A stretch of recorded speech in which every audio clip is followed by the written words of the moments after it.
Uau! Sejam todos muito bem-vindos ao Mentes Médicas Podcast. Eu sou Ramon Siqueira, host do podcast. Estou aqui junto com Carol Borgo, host do podcast, junto comigo. Fala aí, Carol. Isso aí. Hoje nós vamos mergulhar em histórias reais de quem respira a medicina, desde o nervosismo do vestibular até o sucesso do consultório. E a gente tem uma convidada especial. Coloca nervosismo nisso, né? É exatamente sobre isso que a gente vai falar hoje. Acho que isso já foi considerado o mal do século. Hoje a gente vai falar sobre ansiedade. Mas não é qualquer tipo de ansiedade. É ansiedade pré-prova. Pré-veste, pré-prova. Eu tô aqui junto com Rafane Siqueira, psicóloga clínica, trabalha com terapia cognitivo-comportamental, está se especializando no Instituto Albert Einstein em São Paulo. Além disso tudo, ainda é minha irmã. Fala aí, Rafane, fala um pouquinho pra gente sobre essa questão da ansiedade pré-prova. Ainda tenho o prazer, de ser sua irmã. Primeiro agradecer a vocês, pelo convite. E, de fato, é um assunto que muito me interessa, não só pelo trabalho em si, mas principalmente pelo quanto que isso tem se tornado um problema, e o quanto que isso, com frequência, atrapalha a vida das pessoas. Uhum. E aí, uma coisa, assim, já para a gente começar, que você trouxe esse ponto da ansiedade pré-prova, pré-veste, a gente estava comentando sobre isso, e eu acho que é super interessante a gente partir daí, com alguns ajustes no discurso. O que eu quero dizer com isso? Quando a gente pensa, por exemplo, em estratégias, técnicas, dicas para que a gente consiga reduzir a ansiedade, para que a gente consiga melhorar a ansiedade, diminuir o grau de ansiedade, coisas assim, isso faz parte do problema. Isso, digamos assim, é um dos fatores que faz com que a gente tenha uma experiência em que a gente chama de autoperpetuação, autointensificação. O que é isso? A ansiedade, ela é uma emoção autointensificadora. Uhum. Então, quando você percebe que você está ansioso, você fica ansioso por estar ansioso. Isso é verdade. Pois é. Eu não tinha parado para pensar nisso. E, assim, outras emoções, elas têm essas características também, mas a ansiedade, ela tem isso, digamos assim, de uma forma um pouquinho mais perversa, assim, até, né? E não tem nada mais ansiogênico do que você ficar tentando se acalmar, você perceber que você está nervoso, principalmente quando a gente está diante de alguma coisa que é muito importante, quando a gente está diante de alguma coisa em que a gente tem que segurar a onda ali para poder conseguir dar conta do recado.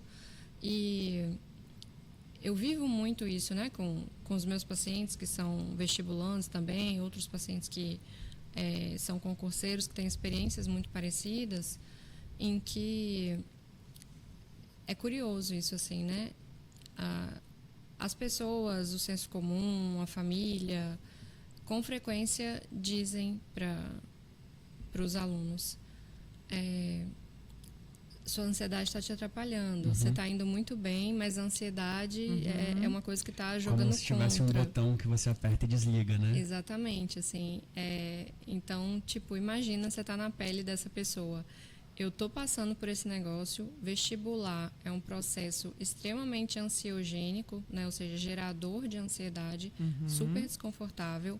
É óbvio que eu vou estar ansioso, principalmente se eu me importo muito com isso. E eu já sei que eu tô ansioso, eu já sei que isso me atrapalha. Sentir ansiedade é um negócio desconfortável. É uma coisa, que, em geral, a gente tende a querer se livrar um pouco daquele sentimento. E quando alguém diz isso pra gente, é aí que a gente sente, então lascou mesmo, Você tá confirmando que isso tá me atrapalhando, eu sei que isso tá me atrapalhando, eu não consigo fazer nada com isso, porque não tem um botão que desliga e falar, então tá bom, beleza, não vou mais ficar ansioso, galera, agora vai dar tudo certo. Então, é exatamente isso. Esse tipo, digamos assim, de noção que a gente tem sobre formas de se relacionar com as nossas emoções, se relacionar com o que a gente sente, faz parte do problema. A gente tem, assim, isso muito colocado na cultura de que a gente não deve sentir emoções ruins. Então, se eu estou sentindo algo que é desconfortável, eu preciso me afastar disso. Assim como a Carol estava comentando agora há pouco, né, em relação a ser um processo que parece meio que uma montanha-russa, assim. E é exatamente isso, né? Você está num processo que tende a ter uma série de gatilhos, porque envolvem coisas extremamente importantes, envolve investimento de tempo, envolve uma rotina que é estressante, desgastante, envolve a sua percepção de valor em relação àquilo ser algo que vai ser, de alguma forma, que vai te direcionar para uma carreira. Envolve investimento financeiro, envolve expectativa das pessoas. A gente tem esse ponto da competição, que também é uma outra coisa assim, que pipoca a ansiedade mesmo, né? Eu estou aqui, eu estou estudando com você, mas e aí, né? Você pode passar e eu não. Sim. E aí eu começo a entrar nisso, eu começo a me sentir mais mal ainda por conta disso. Só que, por que eu estava falando que isso faz parte do problema? Porque, veja, as nossas emoções, esse negócio da gente sentir coisas, isso acontece na gente porque isso tem uma função, né? Então, se eu estou sentindo, por exemplo, uma dor, ou se eu estou sentindo tristeza, se eu estou sentindo ansiedade, isso não é à toa, não é porque eu sou uma pessoa isso ou aquilo, até porque isso não depende da minha consciência. Isso não é algo que, digamos assim, é regido pela minha consciência. Então, se eu estou, por exemplo, num contexto, o que eu estou chamando de contexto? Uma circunstância, como essa circunstância de vestibular, em que o que se configura é justamente carreira, rotina pesada, pressão ambiental, a gente começa a se colocar em avaliação o tempo inteiro. E é exatamente isso, né? Tipo, você está fazendo questão todo dia. Todo dia você está ali vendo se você aprendeu ou não alguma coisa. Então, você está o tempo inteiro se avaliando. E isso é muito ansiogênico. Eu uso muito essa palavra, não sei se as pessoas compreendem, mas eu quero dizer gerador de ansiedade. Porque às vezes eu não sei outro termo para usar. Então, você imagina assim, né? Você está em um contexto que é um contexto gerador de ansiedade por várias razões. Não é uma coisinha, não. Tipo, eu tô concorrendo, sei lá, tipo, a uma vaga de emprego e tal. Cara, é um tanto de coisa, assim. É de fato... São muitos gatilhos que estão colocados o tempo inteiro, todos os dias. A pessoa não descansa. Total. Ela não tem, tipo, um dia que vai, hoje dane-se. Assim, não. Ela vai estar ali, dane-se, mas e aí, meu concorrente está estudando. Lá no ensino fundamental, não é uma coisa que começa no terceiro ano. A pessoa está lá no 8º, 9º ano, já está escutando. Você vai ver quando chegar no dia do vestibular. Cuidado que isso cai no vestibular. Quero ver quando chegar o vestibular. Quero ver quando for o vestibular de verdade. Então, assim, já vai construindo isso desde muito tempo. Eu costumo falar para os meus alunos que vestibular é você entrar numa montanha-russa todos os dias. Na verdade, é você aceitar entrar numa montanha-russa todos os dias, né? E não é aquela montanha-russa da Disney, segura, bonita, não. Essas montanhas-russas de parques. Isso aí. E você topar entrar, né? Porque é literalmente em um único dia você tem altos e muitos baixos, e às vezes um alto, muitos baixos, ou às vezes nenhum alto, né? E eu acho que a ansiedade, ela entra justamente aí, na pessoa ter a coragem de entrar na montanha-russa novamente, né? Mesmo com o sentimento que, igual você falou, a gente normalmente quer se afastar dele, né? Mas como lidar com um sentimento que normalmente não traz uma coisa muito confortável pra gente, assim? Exatamente, não tem um botão que você pode apertar, mas eu imagino que deve ter uns parafusinhos que a gente consegue ir ajustando aqui e ali, né? Com certeza, sim, né? É claro que nenhuma técnica, nenhuma terapia, nem nada vai e nem deve esgotar essa sensação. Isso é necessário para a gente sobreviver. Para a gente estar aqui agora conversando, a gente precisa de um grau de estresse, a gente precisa de um grau de ansiedade, né? Só que chega, digamos assim, às vezes em alguns pontos, né, em alguns níveis de ansiedade, em que isso tende a ser, de fato, muito prejudicial, porque a pessoa ela vai, às vezes, perdendo um pouco da funcionalidade dela, né? E aí isso começa a comprometer, de fato, algumas coisas. Só para eu entender, eu preciso ter um pouco de ansiedade para poder fazer as coisas básicas do dia a dia. Ela é necessária. Com certeza. Eu não posso me livrar da minha ansiedade, 100%. Com certeza, de forma alguma, assim. É como se você pensasse assim, por exemplo, vamos pensar na lógica da dor, né? Você tem vários receptores, você tem várias regiões do corpo que estão, digamos assim, relacionados a comunicações diferentes, conexões diferentes. Aí você imagina você pensar assim, tem uma via aqui que eu não gosto muito dela, eu vou desligar.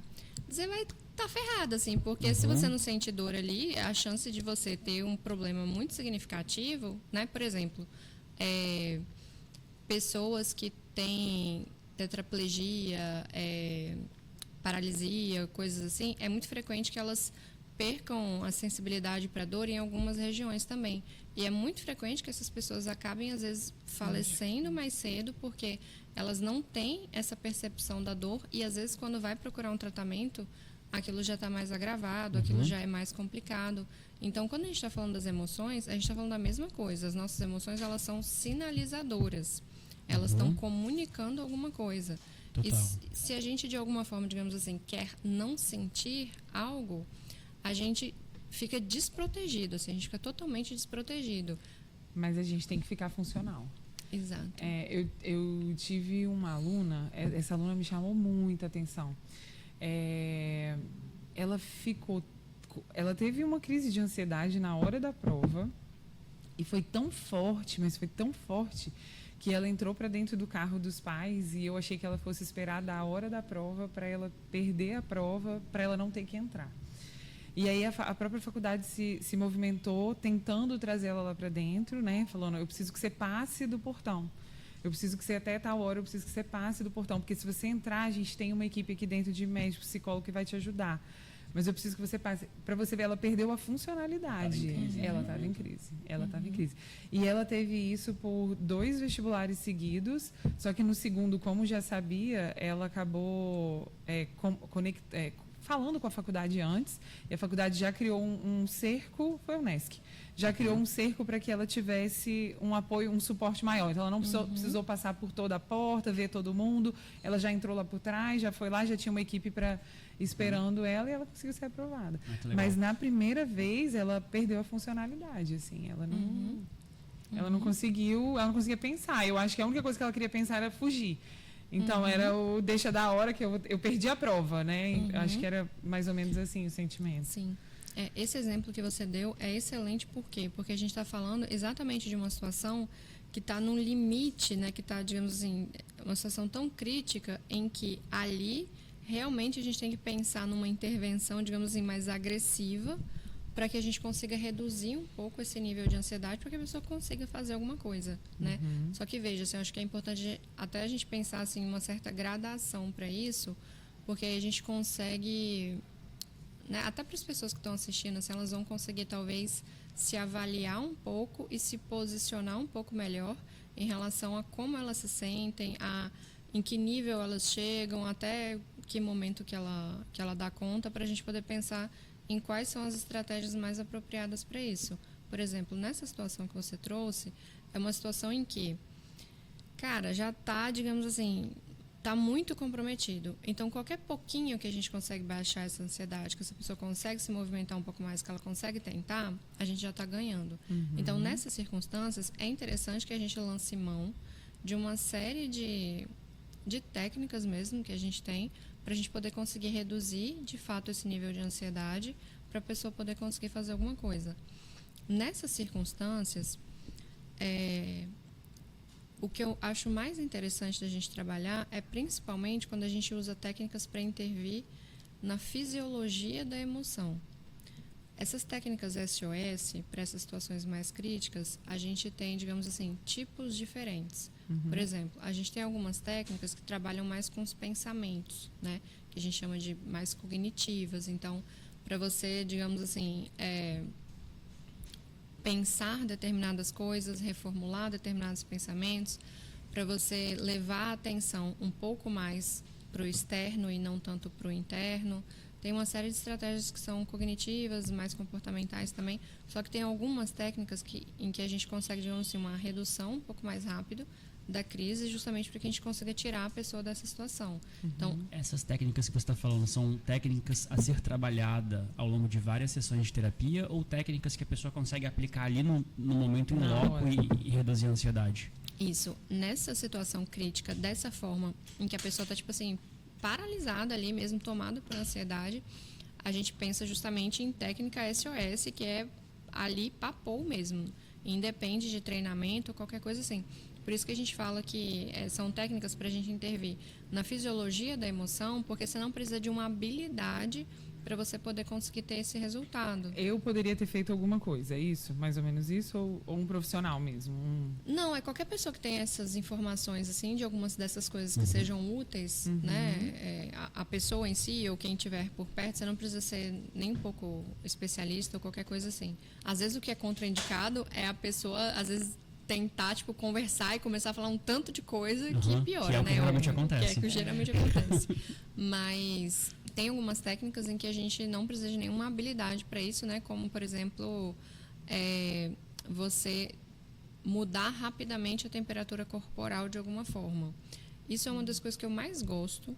Em alguns momentos em que eu percebo que eu tô com alguma desregulaçãozinha, alguma coisa que eu tô precisando dar uma regulada um pouco mais rápido, assim, às vezes eu utilizo também à medida em que o ambiente ajuda, né? Por exemplo, o interessante é que a gente consiga ter um contato com uma temperatura muito diferente e que isso seja, digamos assim, um certo contraste mesmo, para que isso seja mais eficaz, porque isso ativa o que a gente chama de reflexo de mergulho. E isso tende a fazer com que a gente tenha uma ativação parasimpática, que tende a baixar um pouco a frequência cardíaca, algumas coisas assim. Então, por exemplo, você pode, numa circunstância como essa, que você está ali perto da faculdade, você pode pegar gelo, alguém pode trazer gelo para você pode levar uma garrafinha térmica também. Você pode pegar gelo, você pode ou ficar segurando nas mãos, você segura, deixa queimar de frio mesmo, não suportando, você solta, daqui a pouco você pega, você segura de novo, você faz isso por uns 8 minutos, por uns 10 minutos, isso tende a ser muito eficaz. Eu gosto mais ainda quando a gente faz isso no rosto, por conta de alguns receptores que têm, digamos assim, até uma eficáciazinha um pouco maior. Por exemplo, você pode pegar 2 pedras de gelo, botar aqui bem na maçã do rosto, segurar por um tempo, deixa queimar, solta. Você faz isso por alguns minutos, isso vai, de fato, regular um pouco suas emoções. Você vai perceber que deu uma desativada. Tanto que essas técnicas, elas fazem parte de alguns protocolos para manejo de paciente que está em tentativa de suicídio. Justamente porque é rápido, vai na fisiologia e a gente consegue reduzir um pouco. Eu vi recentemente em um vídeo, não me recordo onde agora, uma técnica para redução da ansiedade que era bem parecido com isso que você está falando. A pessoa pegava uma bacia, colocava várias pedras de gelo dentro, ficava mergulhando a cara e tirando. Só que adoraria falar que eu vi isso num artigo científico, mas foi um vídeo de TikTok, eu não sei se faz sentido. Então, faz sentido pelo que você está contando. Faz total sentido, assim. É de fato uma das técnicas assim que a gente consegue ter esse resultado um pouco mais rápido, então a gente tende a utilizar bastante isso em algumas situações que são mais críticas, em que a gente não tem muito tempo, né, para fazer alguma outra coisa, assim. Cara, que legal, velho. Nunca imaginei. Uma tecnologia simples, um recurso simples que literalmente qualquer pessoa pode fazer. Exatamente. E tem, assim, alguns outros níveis que às vezes você não consegue ter uma diferença tão grande na temperatura, mas que às vezes já pode ajudar um pouco. Por exemplo, alguns pacientes a gente já orientei a fazer isso, e com frequência eles percebem que funciona um pouco. Por exemplo, você está no carro, coloca a temperatura mais frio possível, fica com as mãos principalmente bem perto ali da saída do ar-condicionado, deixa gelar bastante isso, porque à medida em que a gente vai tendo esse aumento de temperatura, mesmo que isso não tenha o mesmo impacto de você utilizar o gelo, de alguma forma isso já tende a fazer com que a gente fique um pouco mais em o que a gente chama de atenção plena, que é o nosso cérebro ele vai precisar, digamos assim, gastar alguma energia ali para poder processar essa alteração de temperatura de forma rápida, né, que está acontecendo. Então, de alguma forma, isso meio que compete um pouco com a quantidade de pensamentos automáticos que a pessoa que está ansiosa está fazendo ali naquele momento. Isso a gente utiliza muito para raiva também. Às vezes, algumas pessoas que têm uma impulsividade, que têm uma agressividade, que estão ali prontos ou para se bater ou para bater em alguém, a gente usa algumas dessas técnicas também. A respiração é uma dessas técnicas ou não? A respiração, ela é Polêmica. uma dessas técnicas. Ela tem muito respaldo científico.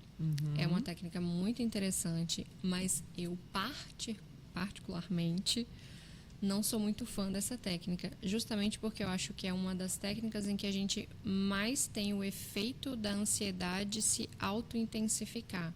Por exemplo, quando eu, falar da minha experiência pessoal, quando eu tento fazer isso, dá 5 segundos eu estou mais ansiosa ainda, porque eu começo a contar o tempo da respiração, e nisso que eu estou ali tentando controlar a minha respiração, eu estou pensando muita coisa. Então, fica muito presente para o seu estado de ansiedade, né? Eu preciso, baixar meu nível de ansiedade aqui agora, preciso melhorar isso, então vamos lá, então vamos respirar. Ai, que caramba, eu não estou conseguindo. Vem em mim, paz interior. E, por exemplo, uma dificuldade particular minha aqui, eu respiro muito mal, tenho um monte de problema aqui no nariz. Então, minha respiração já tem essa dificuldadezinha. Então, quando eu tenho que soltar o ar, que você tem que soltar por não sei quanto tempo, aquilo já começa a me dar falta de ar, porque eu já estou precisando puxar o ar de novo. Entendi. Então, para mim, não funciona assim. E a gente vê muito isso na clínica, de que poucos pacientes conseguem fazer isso com eficiência. Quais são esses pacientes? São os pacientes que treinam muito isso por um tempo significativo, ou, sei lá, é abençoado por alguma outra razão que consegue. É exatamente isso que eu ia te perguntar agora. Faz sentido você pensar na respiração como uma coisa mais de médio prazo, ou seja, você ir treinando essa respiração consciente, como uma meditação, um mindfulness, ao longo de algumas semanas, para você poder baixar a sua ansiedade média, talvez durante a jornada de estudo, é isso? Assim, em tese, e de fato isso tem bastante comprovação científica, então eu estou realmente assim abrindo esse parênteses aqui para falar de uma coisa que é mais de uma experiência, e não tanto do tipo de respaldo que a gente tem. Não necessariamente isso é algo que só vai funcionar no médio prazo. Então, para muitas pessoas funciona, as pessoas conseguem de fato reduzir esse estado, e a pessoa pode tentar, ela pode experimentar e ver às se vezes só funciona controlando a para respiração ela. a gente consegue controlar, por exemplo, a sensação de frio. Você está na rua de camiseta, num frio danado, você começa a respirar num certo ritmo e passa. Então, nessas circunstâncias, por exemplo, é uma circunstância em que talvez você não tenha ali um gatilho que seja um gatilho ansioso também, sabe? Então, fica mais fácil de você conseguir manejar isso. Entendi. Agora, quando a gente já está assim, vamos lá, eu tenho que, vou contar aqui agora, porque eu tenho que, de alguma forma, reduzir minha ansiedade, por aí vai. E como eu estava falando anteriormente, além de algumas técnicas que são mais fisiológicas, vou falar de outras também, algumas são mais cognitivas. Por exemplo, essa técnica da respiração, ela ainda é um pouco mais fisiológica. Só que, com frequência, a gente tende a não conseguir se desconcentrar muito dos pensamentos ansiosos que estão gerando aquela ansiedade. Por causa daquilo que você explicou no começo, né? Que a ansiedade ela se retroalimenta. Isso, exatamente.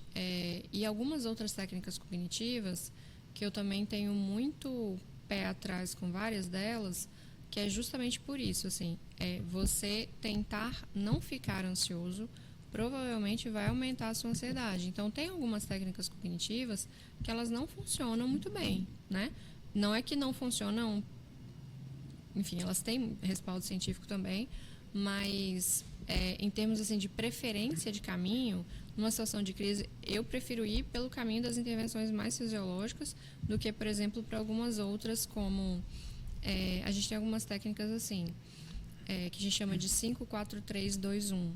Você está num ambiente e, ao invés de você ficar pensando tanto no que está acontecendo internamente, por exemplo, nos seus pensamentos, no que você está sentindo... Eu uso bastante essa técnica. Você tenta levar a atenção um pouco mais para fora e você vai tentar descrever o ambiente, vai tentar descrever, por exemplo, características do ambiente. Então, 5, 4, 3, 2, 1, por quê? Você pode... Não sei se você está falando a mesma coisa, não. Mas provavelmente tem uma lógica muito parecida, assim, que quando a gente pensa em 5, você vai procurar no ambiente 5 coisas diferentes que você consiga ver E aí você vai descrever isso, né? Não é só olhei, não. Você vai ver determinada coisa e você vai descrever aquilo. Vai ser pra você mesmo, pra alguém? Pra você mesmo. Então é tipo assim, tô ali, fiquei muito ansiosa e tem uma caneca preta do Mentes Médicas, internamente. 5 coisas. Tem uma caneca preta do Mentes Médicas, tem uma taça do Mentes Médicas, tem a logo do Mentes Médicas aqui do lado de cá também. Tô ansiosa de novo. Tem o rush do Mentes Médicas aqui do meu lado. Tem a entrevistada do Mentes Médicas. Se você falar mesmo, é melhor do que você só pensar. Entendi. Isso tende a ser um pouco mais útil, mas você pode ficar falando sozinho mesmo. Entendi. Então, é isso, assim, tipo, não é eu olhei, eu vi ali uma parede, não, né? Calma aí, só pra recapitular. Essa técnica é pra gente abaixar a ansiedade. 5, 4, 3, 2 é o nome da técnica. O primeiro passo é o 5. Vou observar 5 coisas no ambiente e descrever essas coisas pra mim mentalmente ou falar em voz alta. De preferência em voz alta. De preferência em voz alta. Beleza. Então, por exemplo, né, eu estou vendo aqui agora na minha frente uma parede grande, né, branca, com alguns metais atravessando ela. Eu estou vendo também um computador preto que está com uma luzinha verde piscando ali. Eu estou vendo alguém que eu não estou conseguindo identificar dando tchau ali atrás. Eu estou vendo a Carol de blusa vermelha. Ou seja, eu estou descrevendo isso. Para que eu consiga fazer isso, eu preciso exercitar um pouco de atenção concentrada. Então, a ansiedade, os meus pensamentos ansiosos, eles estão no que a gente chama, digamos assim, vamos chamar de mente, consciência, atenção, o nome que a gente quiser dar, automático, que é como se fosse uma coisa mais reflexa, né? Então, quando eu estou aqui numa atenção mais automática e as coisas estão pulando aqui na minha cabeça, eu não estou em atenção concentrada. Para eu descrever alguma coisa, para eu raciocinar sobre alguma coisa, eu vou precisar ligar um pouquinho o botão da atenção concentrada. A atenção concentrada, ela é, digamos assim, o próprio princípio da meditação, do mindfulness. Quanto mais a gente está em atenção concentrada, menos a gente fica no que a gente chama de rede de modo padrão, que tem a ver com um pouco desse funcionamento automático. E a atenção concentrada, ela também passa por uma ativação parasimpática em que a gente tende, digamos assim, a precisar baixar um pouco o nível emocional para poder fazer aquilo ali. Então, tipo, você está fugindo de um leão, você não vai conseguir parar para ler um livro, né? Ou alguma coisa de parar para ficar descrevendo a cor das árvores. Ou seja, quando eu paro para descrever 5 coisas, eu estou mostrando para o meu cérebro, maluco, eu não estou fugindo de um leão. Calma lá. Perfeito, é isso. Exatamente. Aí ele te põe no lugar, né? Você está seguro, você está aqui. Exatamente, você está comunicando para o seu cérebro que no ambiente o ambiente está tranquilo, porque você está ali viajando, falando sozinho, descrevendo as coisas, né? Tô brincando, porque você está ali de fato concentrado em alguma coisa, precisando raciocinar sobre isso. Sim. Então, 5, né? Você de fato descreve o que você está vendo. Quando a gente pensa em 4, por exemplo, é você tocar, sentir 4 coisas diferentes e descrever isso também, né? Então, por exemplo, eu consigo tocar nas minhas próprias mãos, as extremidades das minhas mãos estão um pouco frias aqui agora, porque o ar-condicionado está ligado. Está com água gelada. Tô tocando na minha calça, que tem uma textura um pouco áspera. Tô tocando. Você vai descrever 4 coisas que você consiga tocar. 4, 3. No 3, você vai tentar escutar 3 sons diferentes. Então, eu estou aqui nesse ambiente, preciso identificar 3 tipos de coisas que meu ouvido consiga alcançar. Já estou fazendo isso exatamente agora. Estou prestando atenção no ruído do computador, no teto instalando. O vento aqui e o barulho do ar. Isso é muito interessante. Isso para a prática de meditação cotidiana ali, né, digamos assim, fora do incêndio. Cara, e o pior de tudo, desculpa te cortar, é que agora eu não consigo mais parar de prestar atenção nesses barulhos que eu não estava escutando antes. É isso, assim. E isso, até agora, descrever 5, 4 e 3 é para te localizar. O objetivo é fazer você pensar e te localizar. Isso e algumas outras coisas também. Então, isso comunica para o seu cérebro que você não está em perigo isso comunica que você não está, digamos assim, com uma necessidade super urgente e você consegue, por estar mais concentrado, essa ativação da concentração, ela vai competir um pouco com a ativação emocional também. Então, isso tende a dar, digamos assim, uma equilibrada, né? Isso dos sons é a parte que eu mais gosto, assim, sabe? Porque às vezes não é muito fácil você estar escutando 3 sons diferentes. Então, às vezes, você precisa ficar muito atento e falar, cara, cadê o segundo som? Quando assim. você falou, eu falei, gente, vou ouvir o quê? Uhum. Aí eu ainda Não vi pensei, nada pra ouvir. aí já vi moto agora, já vi. E é isso, assim, às vezes, por exemplo, quando você está meditando num dia normal, e aí você para, tipo, pensar, né? Vou me conectar aqui agora, vou tentar escutar 3 tipos de sons diferentes. Sei lá, tipo, numa manhã super silenciosa, você fica ali, né? Que som eu tô ouvindo? Que barulho de que é esse? Passou um carro, um passarinho cantou, Sabe, eu alguma lembrei coisa assim. da prova da UVB com pagode tocando. Não, imagina a pessoa fazendo esse exercício, exatamente esse exercício lá na hora da prova da UVB, dá muito ruim, tá? Tava tendo um pagode no shopping em frente, no dia e na hora da prova. Nossa, eu ia ficar maluca, assim. Era um pouco distante as salas onde estava sendo aplicada a Eles prova. fizeram de mas tudo pra quem tem tentar minimizar. hipersensibilidade, Nossa, é tipo quando você tá fazendo a prova da autoescola e tem um motorista atrás buzinando. É isso aí, Que chato, né? Então, no 3, você faz isso. No 2, você descreve... O que mesmo? Já esqueci. 5 que você vê, 5 que você está vendo, 4 coisas que você pode tocar, 3 coisas que você pode ouvir. Eu sei que eu lembro agora que o último é o que você gosto de alguma coisa que você consiga sentir, né? Isso é uma outra coisa que pega a gente fica também, sei lá, tô gostando da minha saliva aqui só agora, né? Ou então vou sentir o gosto da água, alguma coisa assim. Ótimo, perfeito, me lembrou. O segundo é o cheiro, 2 cheiros. Ali, super por dentro do assunto. É isso, o 2, o número 2, é você sentir 2 cheiros diferentes. Assim. Então, é uma outra coisa também que faz um exercíciozinho da atenção, que é super interessante. Mas é uma outra técnica que, como eu falei, quando a gente pensa, por exemplo, em um determinado grau de ansiedade, isso pode ajudar.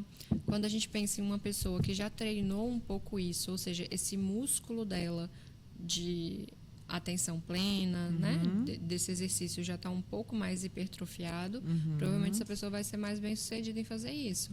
Agora, quando a gente está falando de uma situação que está pipocando, assim, às vezes está num ataque de pânico, alguma outra coisa assim, é muito difícil que para todas as pessoas isso seja de fato eficaz.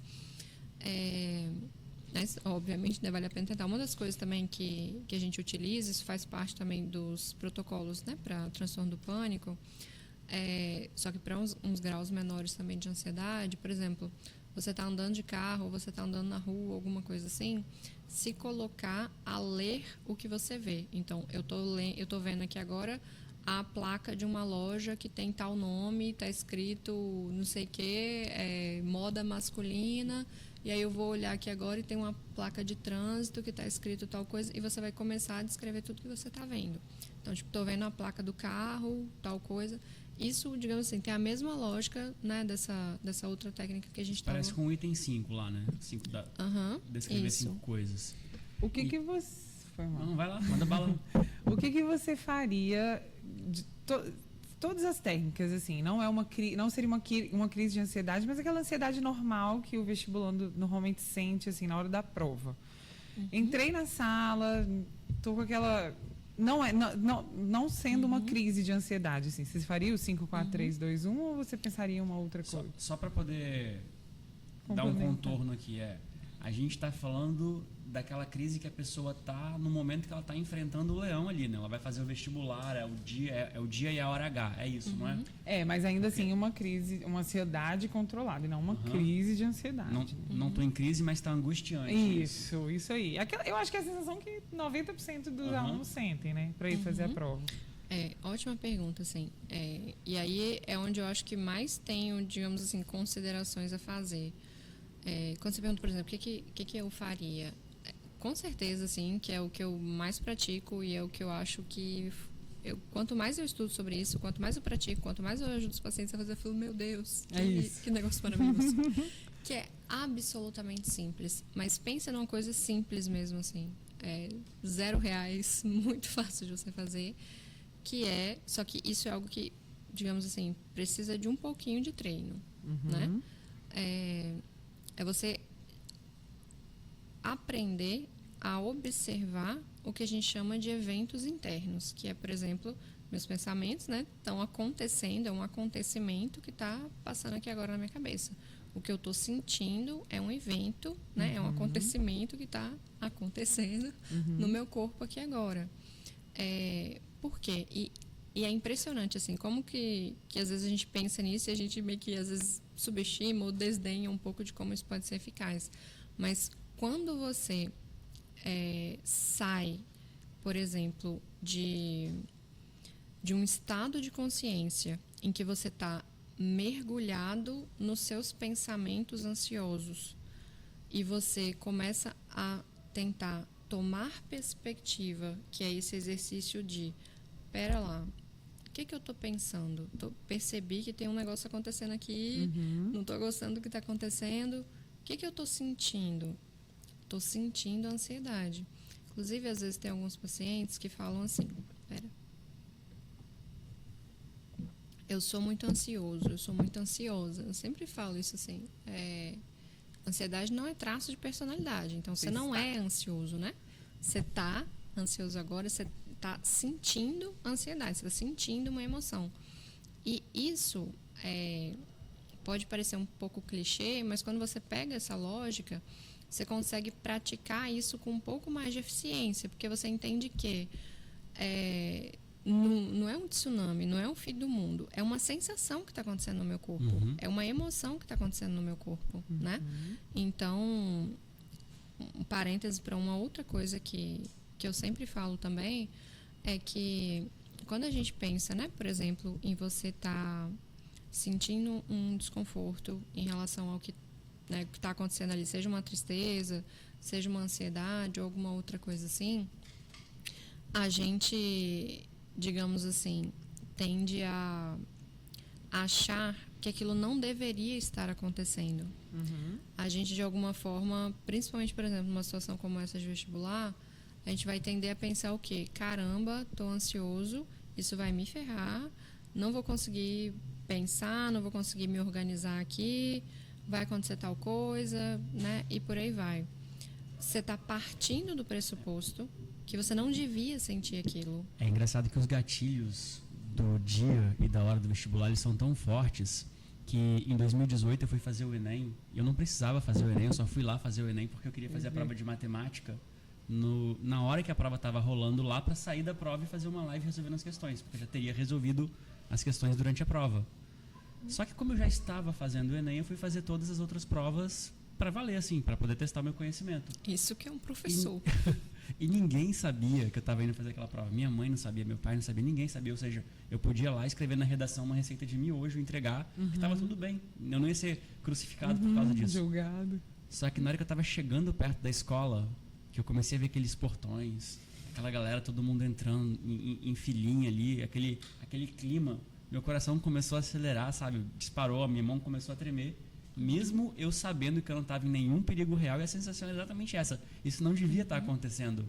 Eu não estou fazendo vestibular para valer, mas mesmo assim eu fiquei ansioso. É muito louco isso. É perfeito, assim, seu exemplo, porque é isso, né? Por exemplo, de um lado eu tenho uma consciência de que eu não estou correndo perigo, né? Não tem um leão aqui para eu fugir agora, não vai ser o fim da minha vida, mas mesmo assim eu estou ansioso. E um ponto, assim, que eu acho que às vezes é um pouco de uma virada de chave para a gente poder meio que cair do cavalo um pouco em relação a essa coisa, né, de lidar com as nossas emoções, de tentar controlar as nossas emoções, que é a nossa consciência, ela não vai dar conta de fazer isso e ela não tem que dar conta disso. Entendi. Por exemplo, algumas falácias, né, que a gente vê, tipo, na internet, esses discursos, né, de controle a sua mente, faça isso, reprograme sei lá o quê, nananã, expanda a sua consciência para tal coisa. Tem um tanto de coisa nesses meios assim que fazem sentido de fato. Mas tem um erro fundamental que é partir do pressuposto que a consciência vai regular esses processos. Se a gente precisar da consciência para poder dar conta de tudo isso, a gente já morreu. A gente não estaria nem aqui conversando agora. Cara, mas é exatamente né? isso. A gente sempre acha que é através da consciência que a gente vai conseguir baixar a ansiedade. E com isso você se engaja mais ainda nos pensamentos ansiosos. A gente a gente pensa isso, por exemplo, em relação a... Eu estou aqui agora, né, com minha cabeça me dizendo isso e aquilo, eu estou presa no conteúdo literal dos meus pensamentos. Então, a gente fala, você está fusionado, né, fusão cognitiva é o termo. Você está fusionado no que você está experimentando. Por exemplo, eu estou com um óculos aqui, né, um óculos de grau no meu rosto e eu estou vendo o mundo por esses óculos. E os meus pensamentos, eles vão ter esse efeito de uma lente, entende? Então, enquanto eu estou engajada nos pensamentos ansiosos, eles vão estar praticamente confirmando para mim uma determinada realidade porque eu estou mergulhada naquilo. Quando eu faço esse exercício de tomar a perspectiva de, deixa eu observar o que está acontecendo no meu corpo, eu estou como se eu estivesse dando um passo para trás e meio que me olhando um pouco de fora. Para que a gente consiga fazer isso, a gente tem, digamos assim, que ativar um tanto de outras conexões, que tem um tanto de outros efeitos que tem uma mudança muito significativa na resposta emocional que a gente está tendo. Então, é como se eu tirasse o óculos e eu colocasse ele aqui. Agora eu consigo ver o óculos. Então, quando eu paro para observar o que eu estou pensando, né, tem um pensamento, tem uma ideia. Eu gosto de pensar assim, é como se a gente estivesse coisificando o pensamento e a emoção, como se a gente estivesse transformando ele num objeto, né, rotulando aquilo para que justamente a gente consiga fazer esse distanciamento. Então, não é que essa é a realidade, é uma ideia que está na minha consciência agora. É um pensamento na minha consciência. Você conseguir dar uns 2 passos para trás e falar, cara, eu tô com raiva. Por que eu tô sentindo raiva? E aí você já não é mais aquele sentimento. Exatamente. Você tá olhando ele de fora. Exatamente. E você já está precisando raciocinar um pouco mais. Isso também vai competir um pouco mais com essa ativação emocional. Então, voltando para a pergunta, você falou, né? O que eu faria ou qualquer outra coisa assim. Com certeza seria isso de observar o que está acontecendo, porque, como eu falei, é muito simples, mas isso realmente funciona e quanto mais treinado para isso a gente está, mais isso de fato funciona. Isso parece que fica mais fácil quando a pessoa pratica mindfulness. Com certeza. É porque é como você ir na academia, sabe? Tipo, você vai lá a primeira vez, você vai tentar pegar um monte de peso, você não tem memória motora de nada, você não sabe fazer as coisas direito, você está ali todo sedentário, todo enferrujado, não vai conseguir. Se você achar que eu tenho que fazer uma vez e conseguir, você não vai voltar mais na academia porque você não conseguiu. Então, quando você entende que é como se eu estivesse malhando um músculo, eu vou precisar fazer muitas vezes, eu não vou ver o resultado na hora, mas esse resultado ele vai chegar em algum momento. E com isso a gente vai praticando um pouco mais. Tem algumas outras técnicas que estão, digamos assim, nesse nível um pouco mais intermediário, que eu acho que são interessantes também, que são coisas que eu faria também. E é super legal isso, assim. Quando a gente pensa, tipo, em alguns budistas meditando, né? Quando a gente pensa lá num monge, alguma coisa assim, em que a gente vê uma pessoa com uma postura ereta, né? Sempre com os ombros mais abertos, com a coluna mais ereta. Em geral, né, a mão tende a ficar melhor posicionada também, seja uma mão, né, em cima da outra nessa posição mais fechada, seja um pouco mais aberta. Pode falar. Eu lembro quando eu fui lá no mosteiro budista. Eu fiz, Você foi lá também? Eu fui e fiz. Ele te ensinou exatamente essa posição da mão. O monge falando com a gente, eu vou te ensinar uma tecnologia extremamente simples e extremamente poderosa. Ele usava essa palavra tecnologia. E aí a tecnologia é posicionar a mão assim. Eu acho isso perfeito, assim, sabe? Eu sou muito fã disso mesmo, porque é isso. É simples, mas é sofisticadíssimo. E quanto mais a gente caminha em termos de neurociências para entender essas coisas, mais a gente fala, meu Deus, as pessoas já estão fazendo isso há milhares de anos. O negócio é super simples, super funciona, faz uma mega diferença na vida. Então, por exemplo, nessa postura que você está ali meditando e alguns outros exercícios que você está fazendo, é impressionante a quantidade de coisas que estão acontecendo no seu corpo porque você está fazendo isso. Então, essa coisa da postura corporal. Quando a gente estuda emoções, o que a gente sabe? Quando a gente está com uma emoção ativada, essa emoção ela vai desencadear determinadas reações fisiológicas. Então, por exemplo, eu estou experimentando ansiedade, alguma coisa assim. Eu posso talvez tentar me encolher, tentar ficar numa posição um pouco mais fetal ou algo assim. Eu posso... Calma aí. Isso que você está falando é uma prática a ser feita ou é o que acontece naturalmente? É o que acontece naturalmente. Você está angustiada, ela vai se encolher. Isso é o normal de acontecer sozinho. Não só isso, né? Outras coisas, por exemplo, estou muito triste, eu vou chorar. Né? Ou seja, a ativação da emoção ela provoca determinadas reações fisiológicas. E o que a gente sabe hoje? Que assim como a ativação da emoção provoca essas reações que são, né, por exemplo, de uma alteração de uma postura corporal, das expressões faciais, a gente entende que tem uma relação que é bidirecional, que as posturas corporais e que as expressões faciais elas também têm esse condão de regular também as emoções, né? Então, por exemplo, uma outra técnica que eu tive preconceito com isso há tanto tempo, assim, a gente até vou falar isso para uma pessoa, fazer um negócio desse de jeito nenhum, me respeita. Mas depois que eu comecei a testar, eu falei, gente, genial esse negócio, quem foi que inventou isso? Que a gente chama de técnica do meio sorriso, que é você fica um tempo fazendo um meio sorriso, assim que é. Você faz isso por alguns minutos. É impressionante como isso vai mudar ali, de fato, seu estado emocional, né? Sério? É claro que se a gente está falando tipo, de uma crise ou qualquer outra coisa assim, o buraco é mais embaixo. Mas é impressionante como isso modifica. Você fica, faz pra você ver, você fica tentando sustentar um sorriso e é muito difícil que você tenda a se engajar em pensamentos que estão relacionados a outras emoções. Entendi. Entende? É como se isso te prendesse um pouco. Você está tentando aqui manter o meio sorriso e você não pensa em outras coisas. O livro 12 Regras para a Vida, ele tem um capítulo inteiro falando sobre... Uma das regras é você manter a postura ereta. E ele tem um capítulo inteiro falando sobre como que manter a postura ereta vai construir uma personalidade mais autoconfiante em você com o passar do tempo. Ou seja, você faz primeiro um ajuste na sua fisiologia e depois isso vai alterar o seu estado emocional. Entendi. Exatamente, assim. E é impressionante porque isso é muito antigo nas nossas trocas sociais, da gente fazer essa leitura, digamos assim, dessa linguagem corporal para poder compreender o comportamento do outro, né? Então, tipo, imagina a cena, você vê uma pessoa toda imponente, assim, vindo na sua direção, com o queixo erguido, assim, com a expressão, esse cara vai me bater aqui agora, vai me dar um soco aqui agora. Agora, se vê uma outra pessoa, assim, meio borocochô, então você fala, ela não tá sentindo muito... Vou bater nele. Essa pessoa não tá muito enraivecida, não. Acho que ela deve estar mais de boa, né? Alguma coisa assim. A gente tem, digamos assim, essa intuição para poder fazer essa leitura já há muito tempo, né? Então, o que a gente sabe hoje, né? Que quando a gente, digamos assim, força um pouco artificialmente uma postura corporal numa determinada posição, algumas expressões faciais, isso tem o efeito de ativar aquelas emoções que são emoções correspondentes.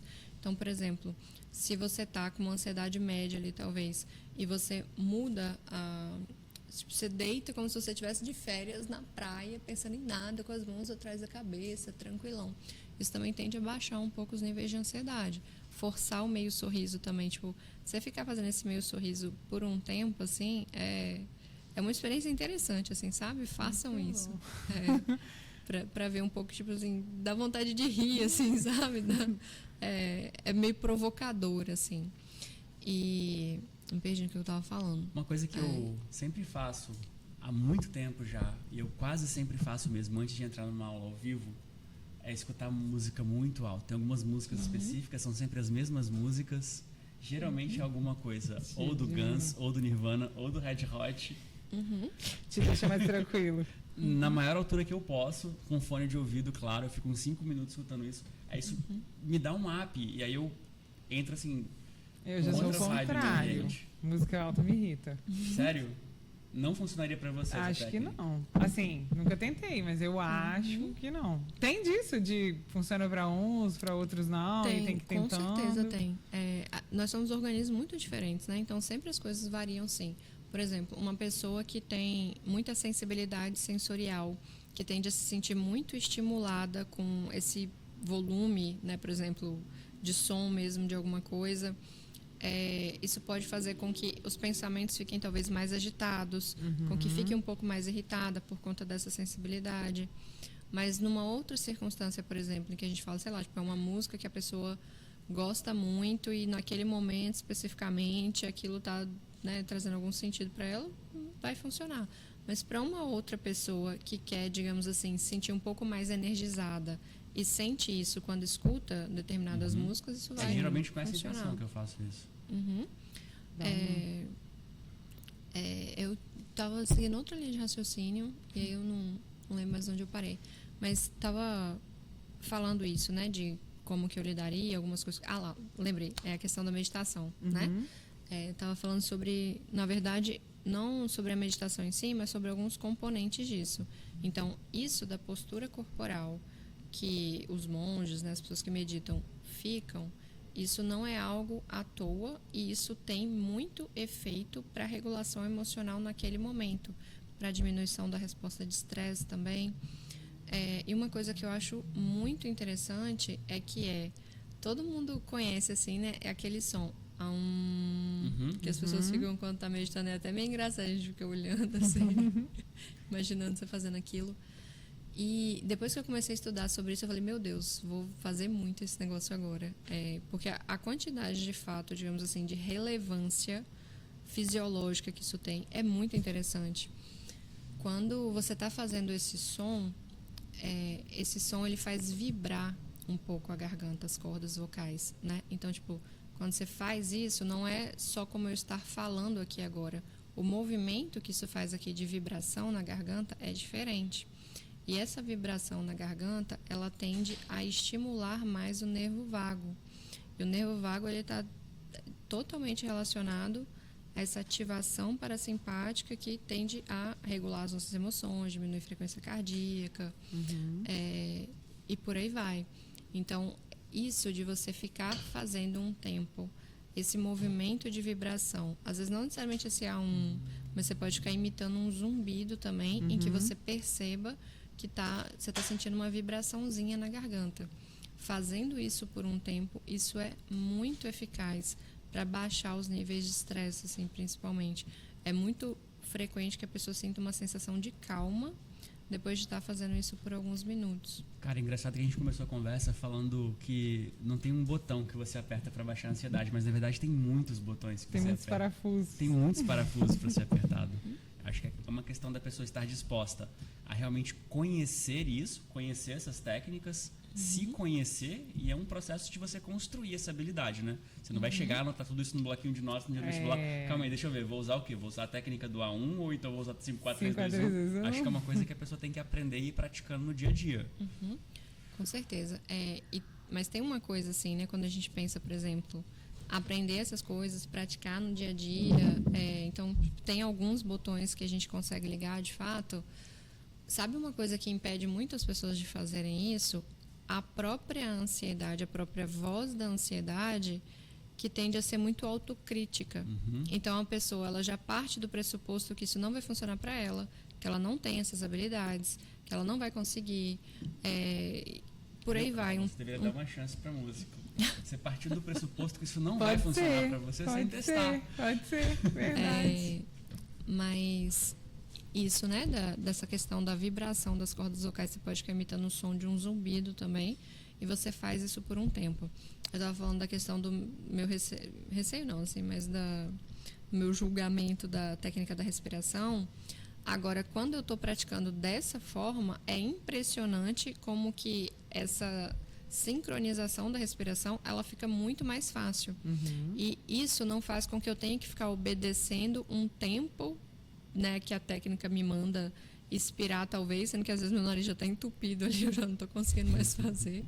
Então, quando eu estou fazendo isso, né, de vou fazendo um zumbido, vou sentindo aqui.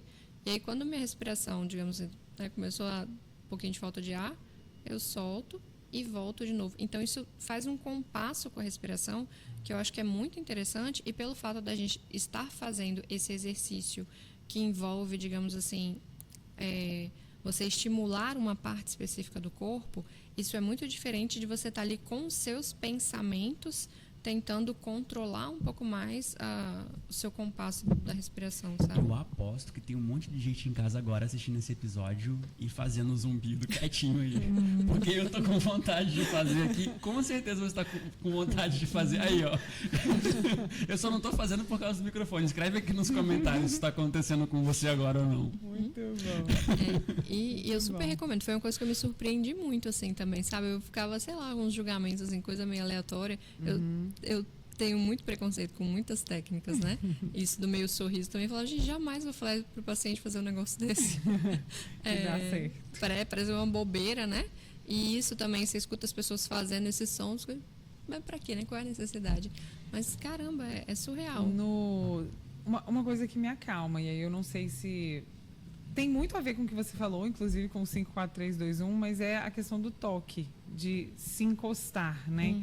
É como se, pra mim, é uma sensação de que tá tudo bem, né? Sou eu que tô aqui e tal. Então, essa questão do toque, por uma hora de uma prova, seria uma técnica legal? Com certeza, tanto no seu próprio corpo, né? Quanto você tocar em texturas diferentes também. Que a gente entraria. Isso de você tocar o próprio corpo, como por exemplo, eu estou aqui agora apertando as mãos, né, fazendo alguns movimentos assim, às vezes a gente está futucando o cabelo, fazendo coisinhas assim, a gente chama isso de comportamentos autoestimulatórios. Esses comportamentos, eles, digamos assim, são meio que inconscientes, a gente às vezes nem percebe muito o que a gente está fazendo, mas isso tende a fazer com que a nossa atenção automática, que estaria ali totalmente à disposição da ansiedade, do medo que a gente está sentindo ali naquele momento, o seu cérebro está tendo uma outra coisa para processar também, que é esse toque, que é essa estimulação, que é essa percepção, por exemplo, de uma textura. Então, a atenção automática, quanto mais solta ela tá, pior é para a ansiedade. Então, quanto mais a gente está fazendo coisas, quanto mais a gente está, digamos assim, competindo um pouco mais com essa mente vazia, né? Aquele ditado popular, mente vazia, oficina do diabo, é muito maravilhoso, porque isso faz todo sentido, assim, de fato. De fato, eu percebo que a ansiedade na hora da prova, ela é muito latente durante o momento, assim, que você está a 1 hora para entrar da prova, você sente uma angústia muito grande. Na hora que você começa a entrar e vai sentar na cadeira, aqueles minutinhos finais ali, você sente um pico de ansiedade. Na hora que toca o sinal que você vai abrir o caderno de prova, dá uma adrenalina muito grande, mas depois ela vai diminuindo, vai passando, vai ficando tudo bem depois de um tempo. Você começa a se concentrar na prova, você já não está mais com aquela mente vazia, você realmente tem um problema ali que precisa ser prestado atenção, que precisa ser cuidado e automaticamente vai se regulando. É isso que é uma percepção pessoal. Eu concordo. Só que eu acho que ela ataca um pouquinho durante a prova, quando o aluno começa a ver questões que ele sabe que ele não consegue fazer. Então, eu acho que durante a prova também, eu concordo exatamente com o que você falou. É aquele início, é aquele negócio, peguei a prova, eu acho que deve dar aquela sensação de, tá, é agora, não tem mais para onde ir, né? É isso que eu tenho que fazer. Mas, eu ouço muito relato de aluno do tipo... Isso acontece muito quando são provas, mais de um modelo de prova, né? Então, por exemplo, a primeira questão não sei fazer, a segunda não sei fazer, a terceira não sei fazer, o aluno começa a dar uma crisezinha de ansiedade. Sabe o que eu acho engraçado? Ele vai pegar uma prova com 60 questões, vai ter pelo menos umas 20 questões que são fáceis e umas 20 questões que são difíceis. Ele com certeza vai encontrar um monte de questão que ele não sabe fazer. Mas eu então, acho assim, que... é certo que ele vai passar por isso. Exatamente. E eu acho que é a maturidade do aluno olhar e falar, tudo bem, não sei essa, vamos passar para a próxima e ver até uma hora eu vou achar alguma coisa que eu consigo fazer. Eu entendo perfeitamente esse sentimento que você falou. Já passei por isso várias vezes, de começar a ver 2, 3 questões seguidas que você não sabe e você concluir que você não sabe a prova toda. Isso. E é uma coisa que precisa ser controlada. Sim, e isso vocês estão falando da maturidade faz todo sentido, né? Porque quando você tem um histórico de experiências como essa, então, tipo, eu passei por isso outras vezes, não morri, né? Sim. Não necessariamente as coisas foram por água abaixo ou alguma outra coisa assim. É exatamente isso. Eu sempre falo com os alunos que eles precisam fazer a maior quantidade possível de provas. Não é só o vestibular da sua vida.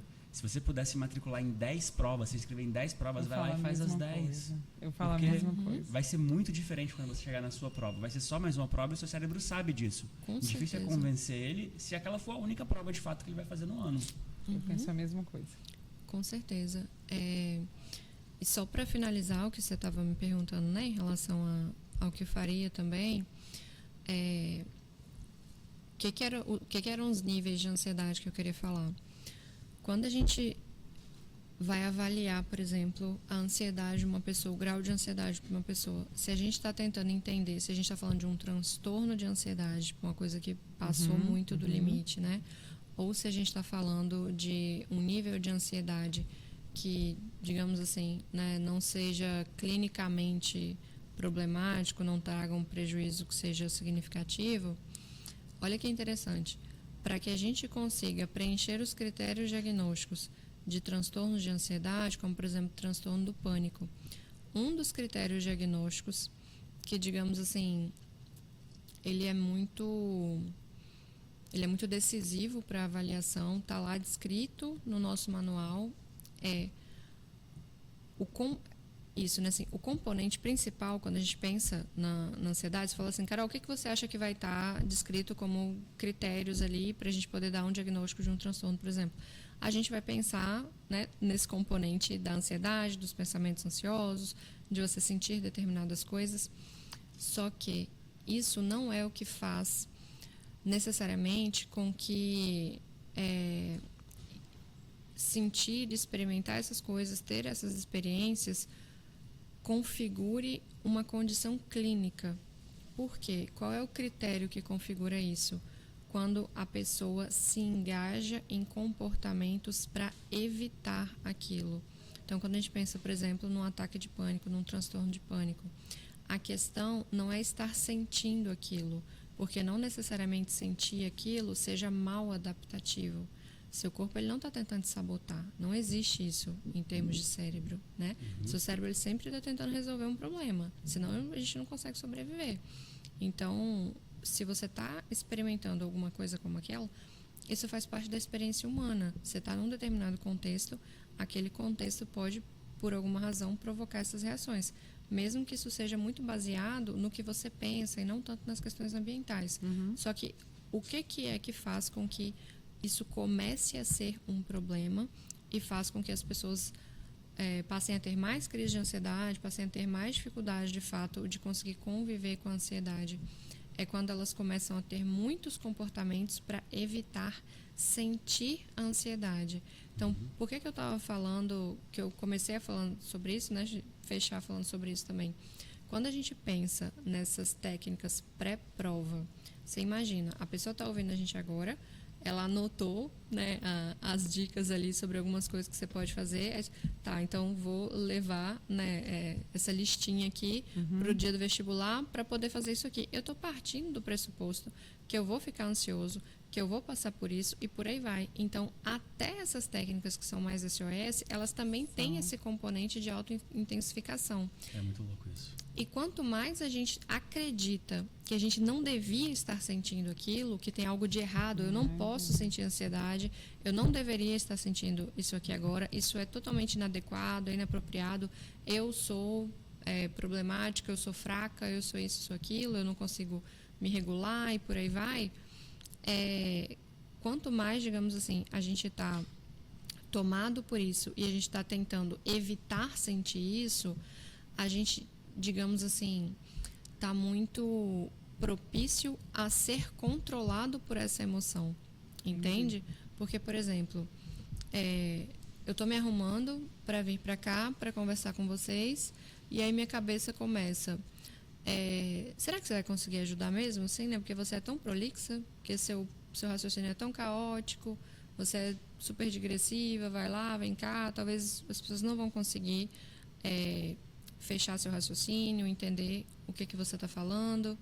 E aí eu escuto esses pensamentos, né? Eu falo, estão aqui agora, né? Falando essas coisas. Dependendo da forma como eu lido com a presença desse pensamento que está ali acontecendo naquele momento, eu posso tentar me esquivar. Não quero sentir isso, ai, que negócio ruim.